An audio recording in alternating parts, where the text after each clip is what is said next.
and I thought it was going to be a boring weekend. For me, it may still be, but we'll see where this goes with the media. You know, the the printing presses and the internet trolls and everybody are going to be typing away at this one. This is going to definitely dominate the headlines for at least the next several days until we find out the severity of this for Donald Trump and Melania. Is it asymptomatic? When did they contract it? So on and so forth. You know the news. President Trump, First Lady Melania, test positive for the coof. Key points. President Trump and Melania tested positive for the CV. Trump's diagnosis comes 2 days after his first debate with Joe Biden. I wonder if he was close enough during that debate to kind of spread a little something. We've heard a lot of information out there about how 6 feet may perhaps not be enough distance. Now, granted, they were really far apart, so I doubt it. I think Biden would have probably been showing symptoms by now if he had had something. Top Trump aide Hope Hicks tested positive shortly before Trump and the First Lady. Not to make light of the situation, but Hope Hicks, she's a favorite. I'd be willing to take that risk. I know I'm terrible. All right, let's read on. President Trump said he and First Lady Melania Trump have tested positive, plunging the U.S. into further upheaval and uncertainty just over a month away from Election Day. This is actually where I first got this. I was looking at CNBC, just checking out what was going on after hours, checking out the futures market and all that stuff, and then I saw it pop up on the screen, and I was like, okay, well, I guess I know what I'm talking about tonight. The White House physician said the president and the First Lady were both well at the moment.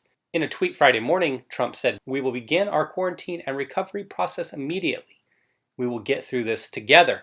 There you see the tweet. Shortly after the tweet, it says here, the futures move lower. Let's look at some of the tweets in reply to this. And I think you know where this is going to go. Because, I don't know, maybe if this happened to Obama, maybe back during that period of time, that righties would have been as unforgiving as you're about to see. These days, I don't know. I don't know if the rights become more civil over time. Maybe. Twitter's something. Let's get over there. Somebody asks here if they actually believe that this was a hoax or if they really believe that Trump and Melania tested positive. I don't know what the benefit would be to it being a hoax. But this just shows you kind of how the net works. And maybe it will turn out to be in the end. Who knows? I don't know. 51%-ish say it's a hoax. 49% say they believe it. Somebody here says they look forward to watching the debate remotely via Zoom. We want to hear you explain how you managed to test positive for the Democratic hoax. Context, baby. Context. This guy here, I've seen his name pop up on Trump stuff quite often. This was 4 hours ago, which would make it 2 a.m. in New York. Right now, I guess this Brooklyn dad's probably a house dad. So defiant. Apparently he doesn't have a job. Maybe he's defying that. But I've seen him on the threads before. He's always saying the same kinds of stuff. So it is what it is. Somebody's got a little input here on this. Feeling like he did this on purpose for 2 outcomes. He hopes Biden gets sick and hopes his age hurts him. Magically, he gets over it quickly to prove it's just the flu. He would never admit it this easily that he has it. Perhaps. Number 2 is actually what I was going to talk about, that when I look at this, when I think about it in a political framework, and I'm sure that a lot of you probably can think about this as well, but it's going to be a real test, right? This was a huge issue, obviously at the debate, but it's been a huge issue over the past 6 months, and in one of the tweets I had replied, some doctor who was saying some stuff about Trump, and this doctor was saying, well, basically this is all Trump's fault. In my reply saying, hey, remember back in March and April when we were able to point the finger at the real party involved in this, the old CCP, old China flu, little Wuhan virus, remember back in the day? So long ago when we seemed to be united on this front, but now it's just politicized. And We knew that that was going to happen. We knew it was going to devolve at some point, but China must be laughing because they've got all these individuals here on the left side of the debate who don't even look at China anymore. When's the last time you heard something about China being to blame for this, right? When's the last time you've heard that uproar directing the finger properly at the proper country and individuals to blame, right? All right, let's read on a little bit here. It says, already seeing a lot of vile comments coming from the left, wishing death on the president and his wife, talking about the hoax again, sending some prayers. Here you go. You caused this, you and you alone. You could have stopped it. I imagine she's talking about to himself. I would hope that she's not talking about, oh wait, you could have saved so many lives. Okay, so she is talking about all of this, that Trump caused all of this. Those are the individuals that you cannot have a conversation with.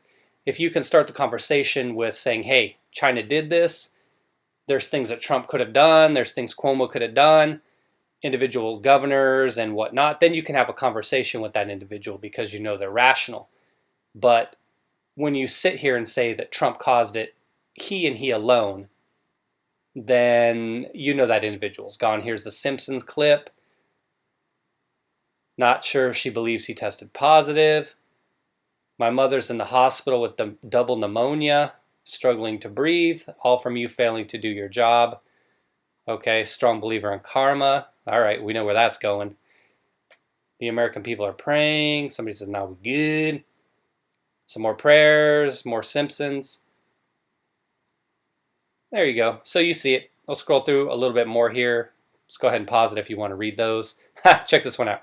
I'm injecting COVID. You will not fight alone. All right, let's get back to the article real quick.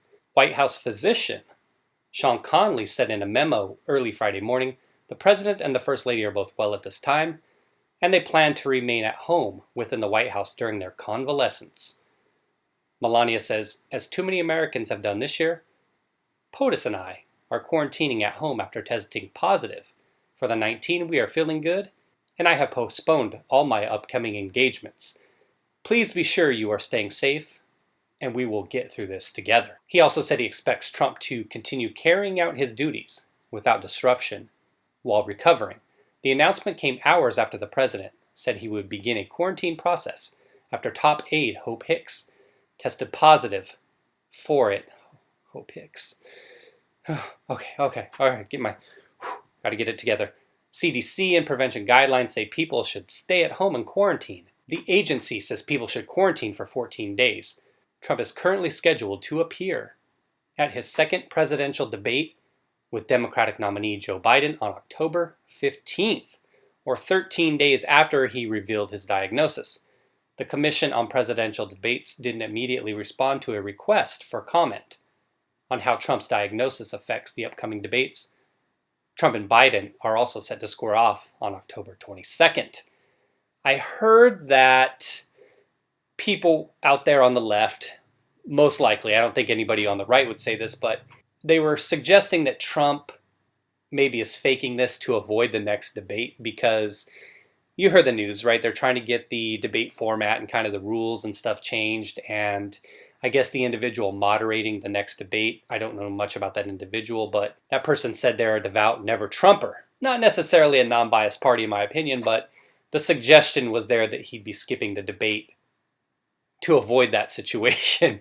I don't know. I guess it's possible. I just think it's far-fetched. I think that if you have somebody of Trump's character, if there's somebody like that out there, that he would be even more engaged, even more energized to try to go at that person. If you thought that Wallace situation was bad, you got a full-on never-Trumper, you know damn well Trump would be looking forward to that challenge of going 2-on-1 in the debate again.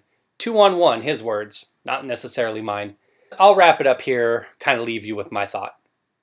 Definitely the debate. We'll see how this plays out in the days ahead.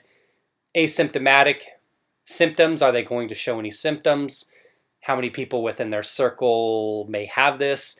And then again, getting back to what I was saying was, you know dang well that the GOP right now, as well as the Democrats, on that side, they're trying to say, hey, you should have wore a mask. We told you. But then on the other hand, the GOP is like, oh yeah, well, I got you right here. Oh, yeah, he got it.